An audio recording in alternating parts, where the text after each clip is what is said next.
In today's lecture, we are going to start the introduction of TensorFlow.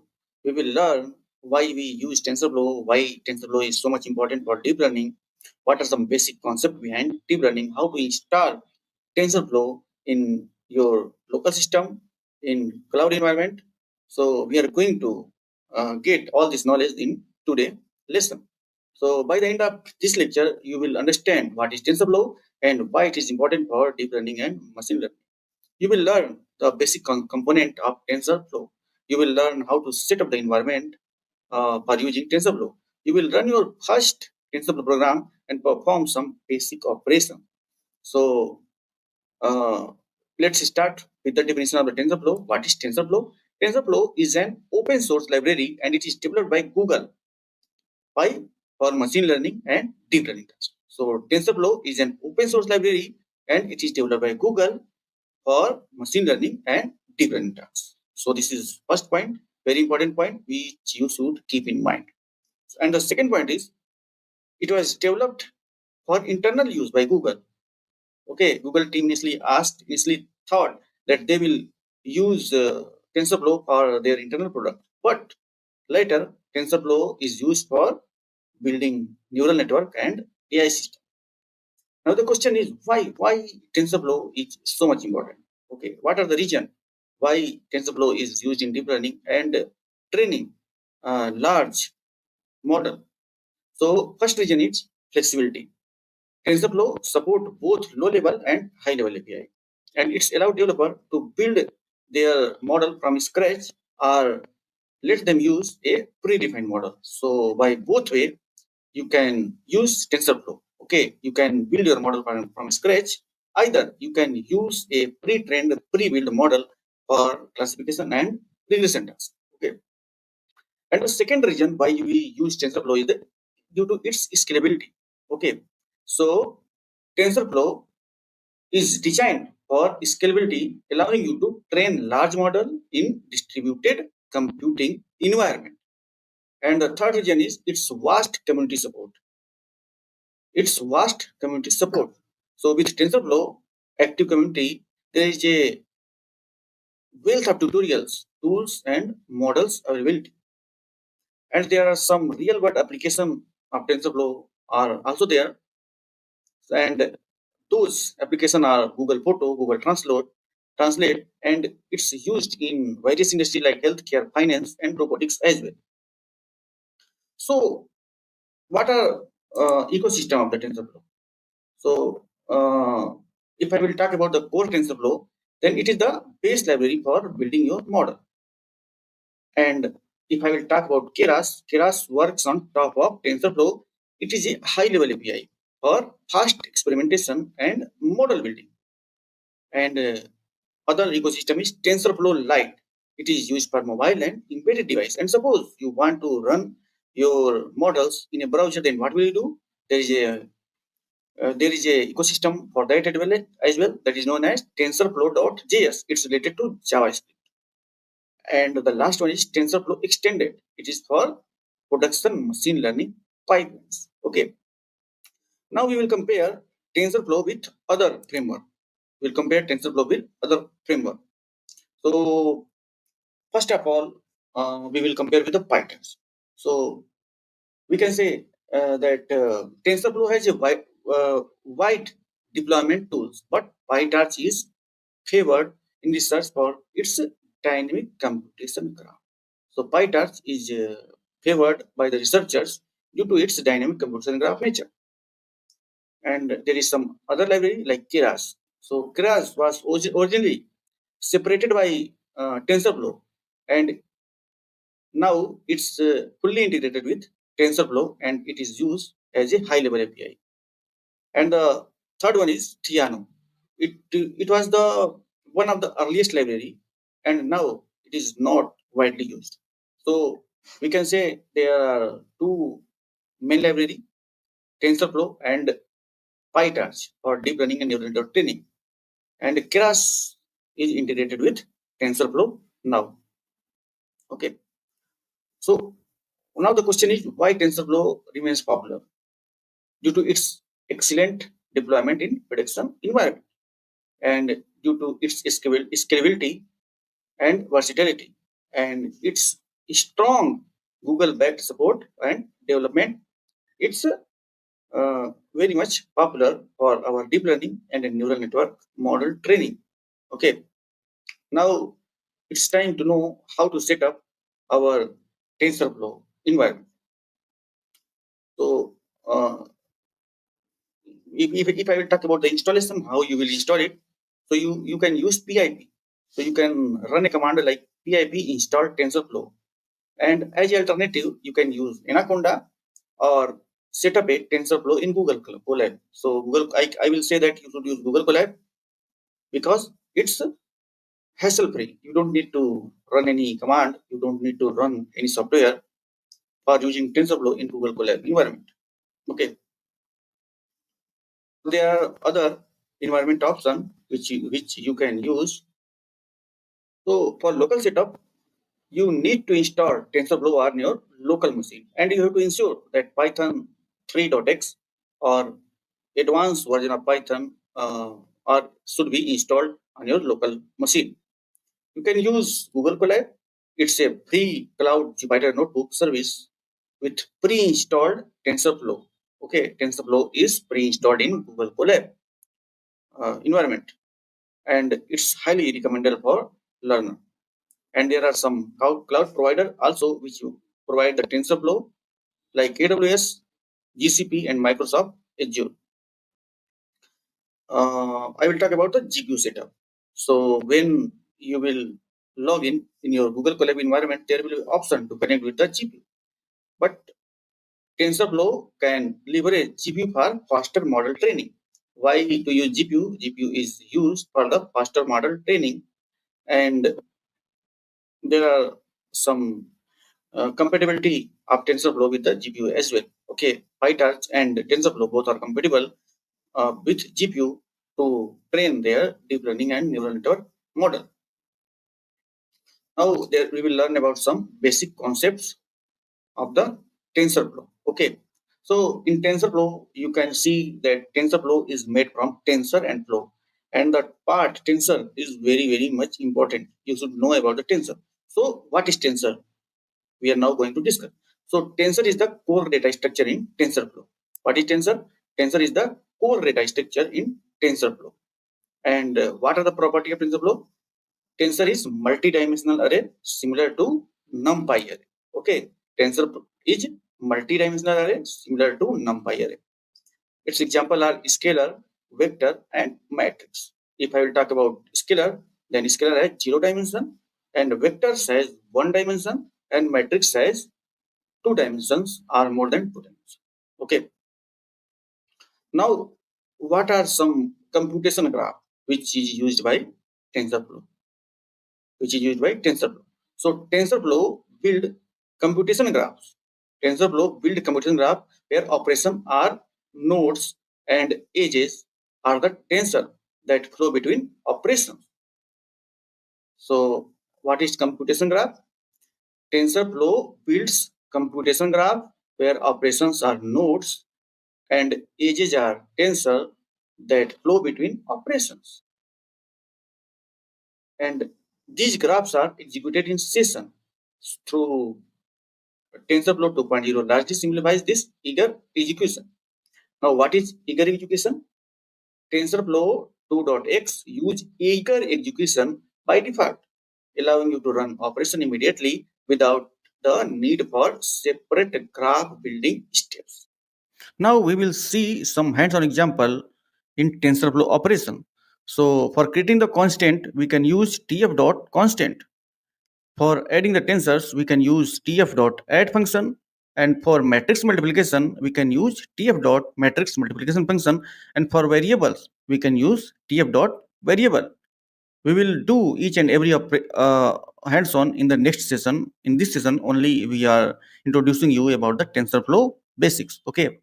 So now it's time to create the simple linear model. How we will create simple linear model using TensorFlow. So in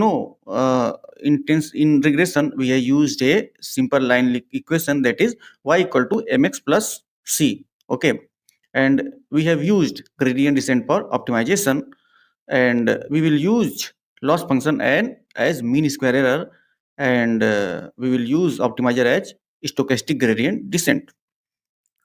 Okay, so as a recap, we can say that TensorFlow is a powerful library for machine learning and deep learning.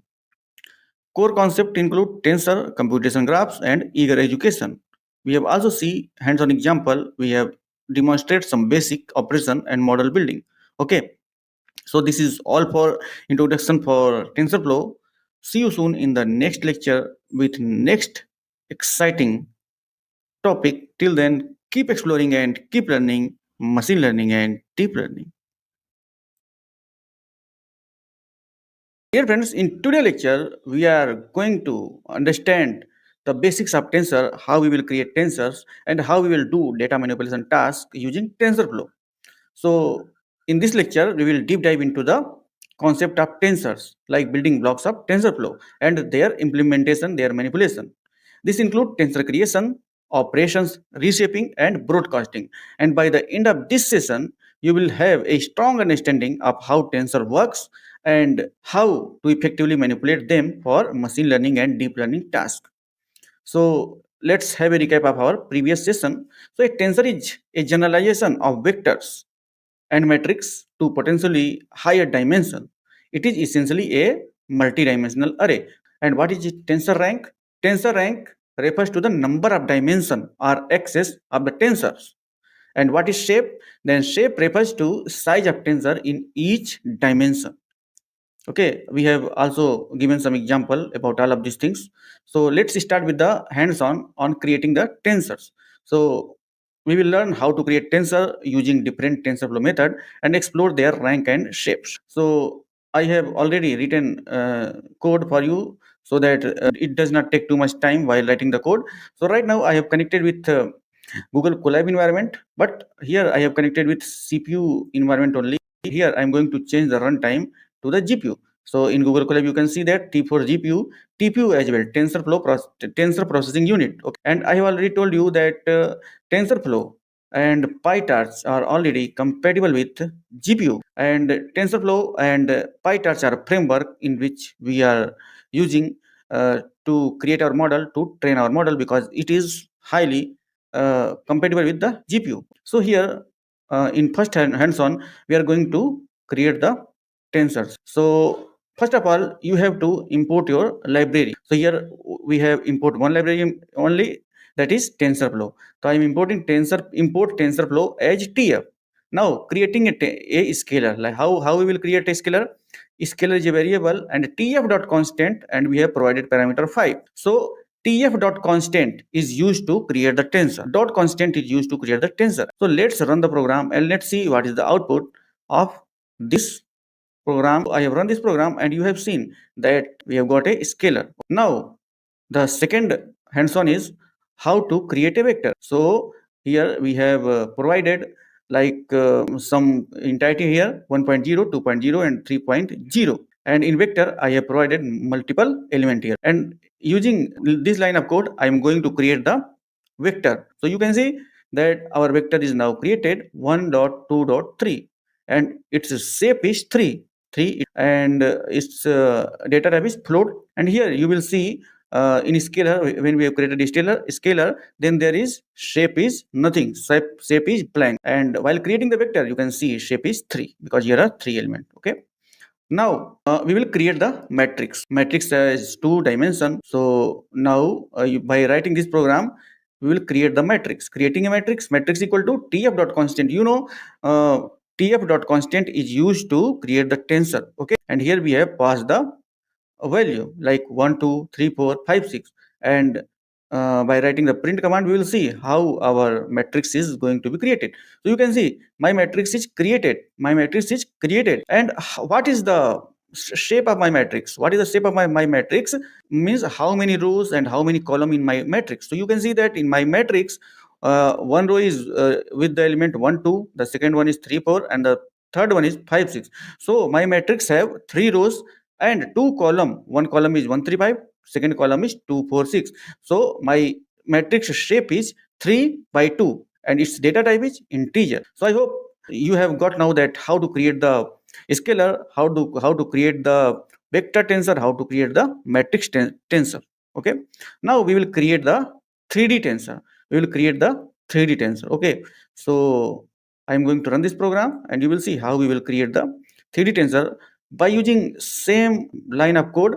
Yeah, only we have to increase some dimensions and we have to create the tensor. Okay, so our 3 tensor is tf dot tensor 1 2 3 4 5 6 7 8, and its shape is 2 2 2 2 2 2 means x y z. Okay, it has all the 3 dimension, that's why it is 3 dimension. Okay, now check the rank or dimension and shape. We will check the rank, dimension and shape of this tensor. Okay, so let's see what is the output. Rank of 3D tensor is equal to 3, shape is blank, and its data type is integer 32. Okay, so this is all about how we will create the tensor in TensorFlow. Okay, we have seen how we have created the scalar tensor, how we have created the vector tensor, and how we have created the matrix tensor, and how we have created the 3D matrix. Okay, so if the some important point related to our hands-on is scalar has no dimension, means scalar has rank 0, and vector has one dimension, means vector has rank 1. Matrix has two dimension, means matrix rank is 2. Now tensor can have any number of dimension and TensorFlow can handle them efficiently. Okay, now let's proceed our the next hands-on code. And our next hands-on code is tensor operation, arithmetic and more. Okay, we will see how we will perform some operations like addition, multiplication, and other operations. Our objective is to perform operation on tensor including addition, multiplication, element wise operation, and matrix multiplication. Okay, so TensorFlow support a variety of operations such as element-wise operation, means addition and subtraction, matrix multiplication, broadcasting for operation on tensor of different shape.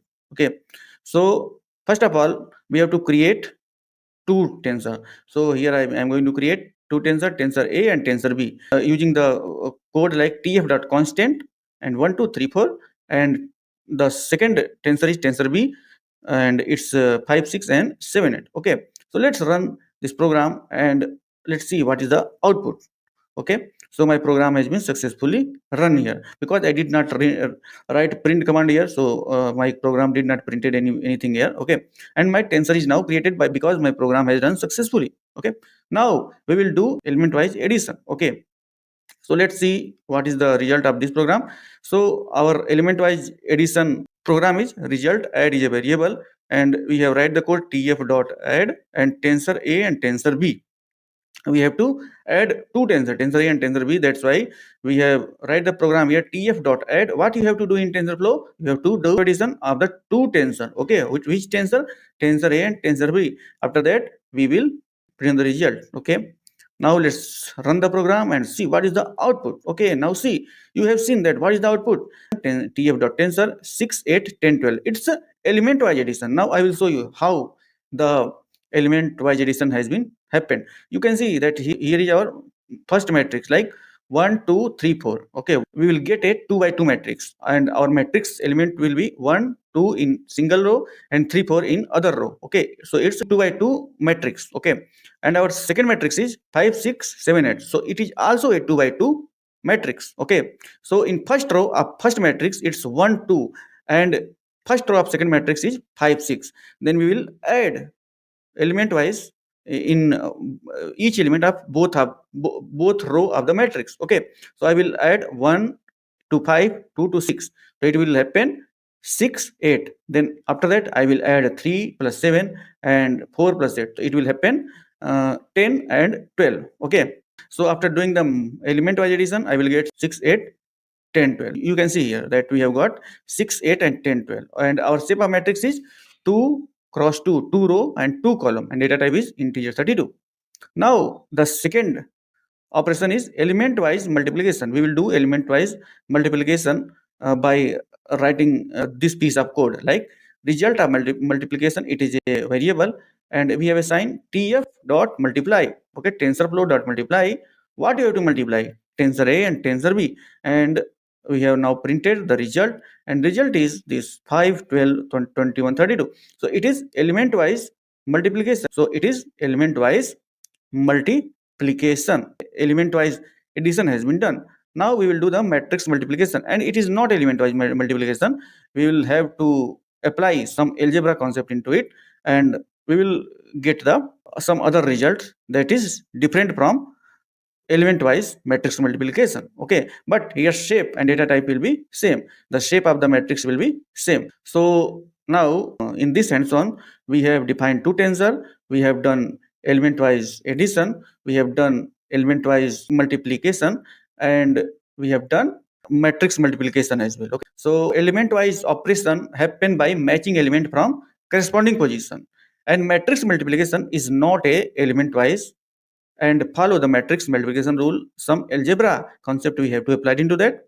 And TensorFlow automatically optimize operation for performance, especially on GPU. Okay, TensorFlow automatically optimize operations for performance, especially on GPU. So now our next hands-on is broadcasting in TensorFlow. So we should know what is broadcasting. After that only we will go to the hands-on. So our objective is understanding broadcasting. So how TensorFlow allow operation on tensor of different shape by stretching one of them. So stretching the shape of tensor is known as broadcasting. Broadcasting allow operations between tensor of different shapes. Broadcasting allow operation between tensors of different shapes. As long as certain conditions are, TensorFlow will automatically stretch the smaller tensor to match the shape of larger tensor. So which tensor will be stretched? The tensor which have less dimension, that will stretch to the larger dimension tensor. So as an example, a 2 cross 2 matrix can be added to a 1D vector by broadcasting the vector across the rows of matrix. Here our 2 by 2 matrix means our matrix has 2 rows and 2 columns, and we have to add a vector into our tensor. We have to add a into our matrix that is one dimension. So what we will do, we will stretch one direction matrix into two dimension matrix, that is known as broadcasting. So here is the hands-on for this. Broadcasting a 1D vector to match a 2D matrix. Now our matrix is given as tf dot constant 1 2 and 3 4. This is our 2 by 2 matrix, and our vector is given as tf dot constant 1 2. It has only one dimension. Now we have to apply broadcasting into that. Okay, we have to do addition of both of element. One is matrix and other one is vector. Vector have low dimension and matrix have higher dimension. Okay, so we have to stretch the dimension of we have to stretch the dimension of vector to match the dimension of matrix. After that we will do addition. So result of broadcast is equal to tf dot add matrix and vector. After that we will take the print and see the result.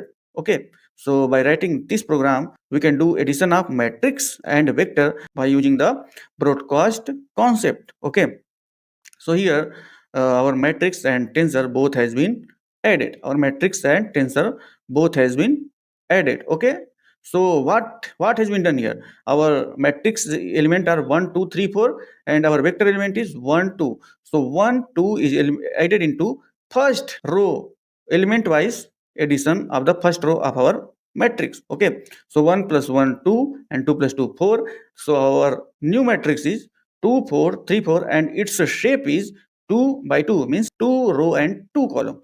So by using broadcasting concept, we can do operations on different dimension entity like matrix and vectors. Okay, so now in this hands-on we will see broadcasting across higher dimension. Broadcasting across higher dimension. So we have a 3D tensor and we have a vector. So by using the broadcasting concept, we can also apply this concept and can do addition of these two matrix and vectors. Okay, so here is the result of this. Okay, so now the next hands-on is reshaping and slicing of the tensor.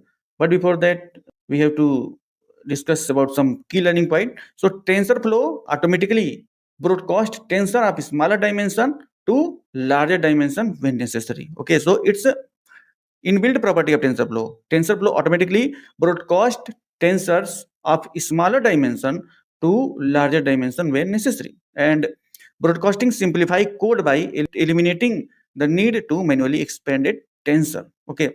Now, the next hands-on is reshaping and slicing up the tensor. Reshaping and slicing up the tensor. Okay. So, our objective is manipulate tensor shapes and learn how to extract specific data from tensor using slicing. So reshaping allow you to change the dimension of a tensor while maintaining the number of element. So this is the crux of reshaping. What we have to do? We have to change the dimension of tensor while maintaining the number of element as it is. We don't need to change the number of element. Only we have to change the shape of the tensor. Okay. Slicing allow you to extract part of a tensor for a specific operation. Okay. So we will do this hands-on in our next exercise. Till then, keep exploring and keep learning machine learning and deep learning.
Dear friends, in today's lecture, we are going to do the hands-on related to reshaping and slicing of the tensor.